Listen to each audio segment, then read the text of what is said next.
Margaret Furuko ow'emyaka 87 nga mutuuze w'e Katereza mu disitulikiti y'e Mbarara yeewuunyisizza abatuuze bwe yeetabye mu misinde egyategekeddwa abantu b'omu kitundu kino nga basonda ensimbi ezinaayambako okuzimba eddwaliro.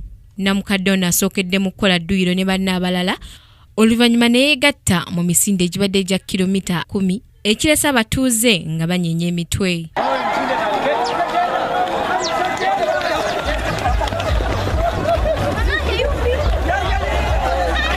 Abatuuze b'omu kitundu kino bagamba ebyobulamu mu kitundu kyabwe eky'Erwampala bibi nnyo ng'abatuuze batambula engendo empanvu okunoonya obujjanjabi ku ddwaliro ly'e Mbarara. Harunga mayiro nyingi kuza kurugaho omuntu yaba yarwira saasire kuza kumusyayo mbwenu nikitwara n'oremwa mbwenu kuriya kubarishikire hihi omuntu yaba kubumuka omuru mukwatanisa omuntu nk'akagaali oraka kumusya. Bano baalina essuubi nti abakulembeze baabwe be baalonda baakubayambako mu kutumbula ebyobulamu mu kyalo kyabwe wabula tekikoleddwa era abatuuze nga bakwataganye n'ekibiina kya Reach a Hand wamu ne Katereza Community Alliance ne beekwatiramu okusobola okusonda ensimbi ezinaazimba eddwaliro. Bwira mbabatire layini baringwa omuntu n'omushawara gurarha osanga barwire baguma barambira mu kibuga baremirwe n'agataha agokuremba kandi batine wo kubaragura mun tukabe ntisaba government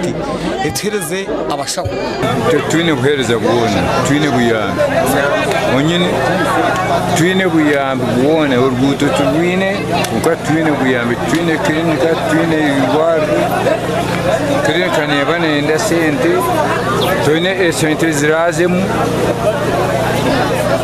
twine transport. Buli mutuuze yasasudde siringi za Uganda 50 era okukakana ng'obukadde 2 buweze. Abamu ku beetabye mu misinde gino bavuddewo n'ebirabo omuli amagaali ne ssente wabula n'abazirise tebabuzeemu.